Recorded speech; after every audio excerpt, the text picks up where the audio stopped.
Hello नमस्कार किसान साथियों। जैसा कि आप सभी को पता होगा कि उत्तर प्रदेश में एमएसपी की खरीदारी को शुरू कर दिया गया है और इसके नए पंजीकरण इस वर्ष 2026-27 के शुरू कर दिए गए हैं। तो अगर आप इस वर्ष अपना गेहूं लेवी पर लगाना चाहते हैं और उसका रजिस्ट्रेशन अभी तक आपने नहीं किया है तो बड़ी ही आसानी से आप अपने मोबाइल से ही कर सकते हैं। वीडियो में आगे बढ़ने से पहले अगर आप इस चैनल पर नए हैं और पहली बार आए हैं तो चैनल को सब्सक्राइब कर लीजिए और बेल बटन को भी ऑल पर प्रेस कर दीजिए। इसी के साथ इस वीडियो को भी एक लाइक कर दीजिए। अगर आप एक किसान हैं तो आप कमेंट बॉक्स में टाइप करें किसान, और अगर आपको कोई डिटेल चाहिए तो उसको भी आप कमेंट बॉक्स में पूछ सकते हैं, उसकी भी जानकारी आपको दी जाएगी। चलिए जान लेते हैं कि कैसे इसका रजिस्ट्रेशन करना है। तो सबसे पहले आपको अपने मोबाइल फोन में गूगल ओपन कर लेना है। गूगल आप सभी के मोबाइल में होगा तो उसमें आपको सर्च करना है FCS। यहां पर आप देख सकते हैं इस प्रकार से, ये देख सकते हैं इस प्रकार से आपको सर्च करना है FCS। तो सबसे ऊपर ही आपको उत्तर प्रदेश की राशन कार्ड की ऑफिशियल वेबसाइट ये मिलेगी। इसी वेबसाइट को आपको ओपन कर लेना है। वेबसाइट आपके मोबाइल फोन में इस प्रकार से ओपन हो जाएगी। यहां पर आपको बहुत सारे विकल्प मिलेंगे। तो यहां पर सबसे पहले आपको महत्वपूर्ण लिंक का एक विकल्प दिखाई देगा और इसी में लिखा होगा खरीद हेतु किसान पंजीकरण। इस विकल्प पर आपको क्लिक करना होगा, या फिर आप यहां भी दिया गया है रबी वर्ष 2026-27 के अंतर्गत गेहूं का समर्थन मूल्य 2585 रुपए प्रति कुंटल है। आप इस पर भी क्लिक कर सकते हैं, यहां से भी रजिस्ट्रेशन हो जाएगा। किसान नया हो या पुराना, अगर पिछली बार भी रजिस्ट्रेशन किया था फिर भी आपको रजिस्ट्रेशन करना पड़ेगा। तो यहां पर खरीद हेतु किसान पंजीकरण करें, इस पर आपको क्लिक करना है। सबसे पहले यहां पर अपना आधार नंबर इंटर करना होगा। इसकी बहुत ही सरल प्रक्रिया है। अगर अभी तक आपने वीडियो यहां तक देख लिया है तो वीडियो को एक लाइक कर दें और चैनल को सब्सक्राइब कर लें।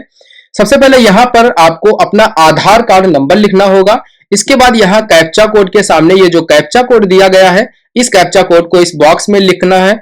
इसके बाद आपको इस पर टिक करना है और आगे बढ़े इस विकल्प पर आपको क्लिक करना है। यहां पर सबसे पहले आपको रबी सेलेक्ट कर लेना है। इसके बाद यहां पर आपसे वर्ष पूछा जा रहा है तो 26-27 यहां पर सेलेक्ट करेंगे और इसके बाद यहां पर नवीन पंजीकरण करें, आपको इस पर क्लिक करना है। जब आप इस पर क्लिक कर देंगे तो यहां पर आपके सामने सबसे पहले इसका समर्थन मूल्य दिखाई देगा जो 2585 रुपए है। ये इसका समर्थन मूल्य है। इसके बाद यहां पर आपको नीचे आना है और यहां पर दिया गया पढ़े एवं आगे बढ़े। इसमें आप पूरी जानकारी पढ़ सकते हैं, कैसे रजिस्ट्रेशन होगा बारी बारी जानकारी यहां पर देख सकते हैं। इसके बाद पढ़े एवं आगे बढ़े पर क्लिक करना है। अब यहां पर सबसे पहले किसान का नाम, जिस व्यक्ति का रजिस्ट्रेशन कर रहे हैं उसकी आधार कार्ड और खितौनी पर जो नाम होगा वो नाम यहां पर आपको लिखना है। इसके बाद उसका जेंडर सेलेक्ट करना है, महिला है या पुरुष है। इसके बाद जन्म तिथि जो आधार कार्ड पर दी होगी उसे यहां पर लिखना है। इसके बाद ये जो कैप्चा कोड दिया गया है उसे यहां पर लिख देना है। इसके बाद मैं अपनी पहचान प्रमाणित वाले विकल्प पर टिक कर देना है और इसके बाद यहां पर सुरक्षित करें एवं आगे बढ़े इस वाले विकल्प पर क्लिक करना है। अब आपका रजिस्ट्रेशन फॉर्म कुछ इस प्रकार से खुल जाएगा। बहुत ही आसान सी प्रक्रिया है, आप बारी बारी से हर चीज को भर सकते हैं। बहुत ही आसान इसमें काम है। अब यहाँ पर आपसे पूछा जा रहा है किसान का प्रकार, तो इसमें कौन व्यक्ति रजिस्ट्रेशन कर रहा है। जैसे कि किसान स्वयं रजिस्ट्रेशन कर रहा है तो उसे यहाँ पर सिलेक्ट करना है। अगर कोई बटाईदार है वो रजिस्ट्रेशन करवा रहा है, लेवी पर गेहूं लगाना चाहता है तो वो यहाँ पर आपको उस पर टिक करना है। अगर कोई ट्रस्ट वाला है, आप किसी ट्रस्टी के हाथ अपने गेहूं सेल कर रहे हैं, बेच रहे हैं, तो उसे रजिस्ट्रेशन कराने के लिए आपके डॉक्यूमेंट पर ट्रस्ट पर क्लिक करना है। या अगर आप स्वयं किसान हैं और आप ही अपना रजिस्ट्रेशन करा के आप अपना गेहूं लगाना चाहते हैं तो आपको किसान पर ही टिक रहने देना है। इसके बाद यहाँ पर आपकी जो डिटेल है पहले से ही कुछ ले ली जाती है, जैसे कि आपका नाम और आपकी जन्म तिथि। यहाँ पर आपको अपना मोबाइल नंबर लिखना होगा। इसके बाद यहाँ पर आपको अपने पिता का नाम लिखना होगा।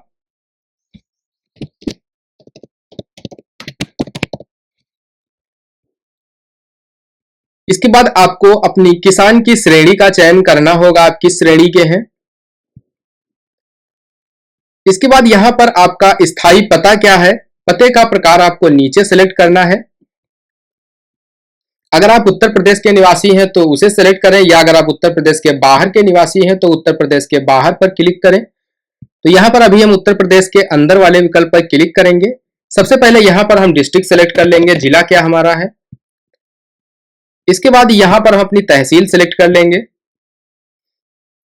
इसके बाद यहाँ पर आपका क्षेत्र कौन सा है, ग्रामीण या नगरीय क्षेत्र, तो ग्रामीण क्षेत्र है। उसके बाद यहाँ पर आपका गांव कौन सा है, तो उसे यहाँ पर सिलेक्ट कर लेना है।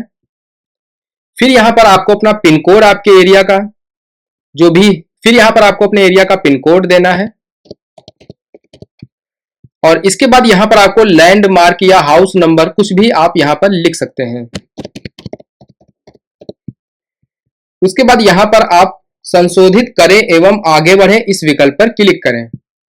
यहाँ पर दिखाई दे रहा है किसान का व्यक्तिगत विवरण सफलतापूर्वक संशोधित हो गया है, ओके पर क्लिक करें।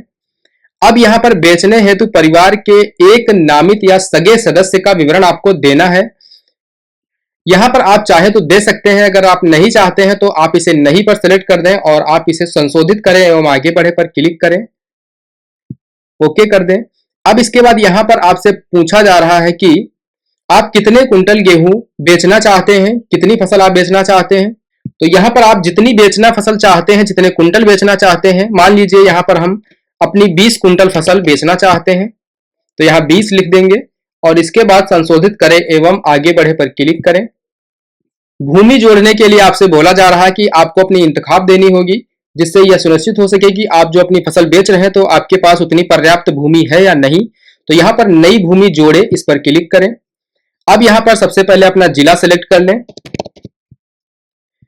उसके बाद यहाँ पर आपको अपनी तहसील सेलेक्ट करनी है। आपका जो परगना लगता है उसे यहाँ पर सेलेक्ट कर लेना है। यहाँ पर अपना ग्राम का नाम आपको सेलेक्ट कर लेना है। इसके बाद यहाँ पर फसल का प्रकार सेलेक्ट करें। इसके बाद यहाँ पर आपको खसरा संख्या अपनी देनी होगी। आपकी जो भी खसरा संख्या इसमें हो आप उसे सेलेक्ट कर लें। अगर आपको इसमें ढूंढने में दिक्कत हो रही है तो आप यहाँ पर टाइप भी कर सकते हैं। यहाँ पर आप किसान का नाम सेलेक्ट करें। इसके बाद भूमि का विवरण जोड़ें, इस विकल्प पर क्लिक कर दें। भूमि का विवरण आपका सफलतापूर्वक जोड़ दिया गया है। अब अगर आपके पास और भी भूमि है और भी खसरा संख्या है तो यहाँ पर फिर से नई भूमि जोड़े पर क्लिक करें और सेम इसी प्रकार से आप नई खसरा संख्या को सेलेक्ट करके आप जितनी भी खसरा संख्या आपकी है सभी को बारी बारी करके यहाँ पर जोड़ सकते हैं। इसके बाद आप यहाँ पर ड्राफ्ट देखें एवं लॉक करें पर क्लिक करें। इसके बाद यहाँ पर आपसे पूछा जा रहा घोषणा है कि मैंने भली भांति देख और परख कर व्यक्तिगत भूमि की जानकारी दी है, तो आप इसे टिक कर दीजिए। और टिक करने के बाद यहाँ पर आप एक बार चेक जरूर कर लें कि आपके द्वारा दी गई जानकारी सही है या इसमें किसी भी प्रकार की कोई कमी तो नहीं है। यहाँ पर आप लॉक कर सकते हैं। इसके बाद यहाँ पर आपके द्वारा दिए गए मोबाइल नंबर पर ओटीपी गया होगा, उसे यहाँ पर लिख देना है और वेरीफाई पर क्लिक कर देना है। यहाँ पर वेरीफाई पर क्लिक करेंगे। अब यहाँ पर हमारा रजिस्ट्रेशन सफलतापूर्वक लॉक हो गया है, ओके कर देंगे। अब इसे आप प्रिंट करवा लीजिए। यहाँ पर प्रिंट विकल्प पर क्लिक करेंगे तो ये हमारी जानकारी इस प्रकार से प्रिंट हो जाएगी और आप इसे अपने मोबाइल फोन में सेव कर सकते हैं या फिर किसी भी दुकान से प्रिंट करवा के अपने पास सुरक्षित रख सकते हैं। अब इसी डॉक्यूमेंट को साथ में ले जाकर के आप अपनी फसल को लेवी पर लगा सकते हैं।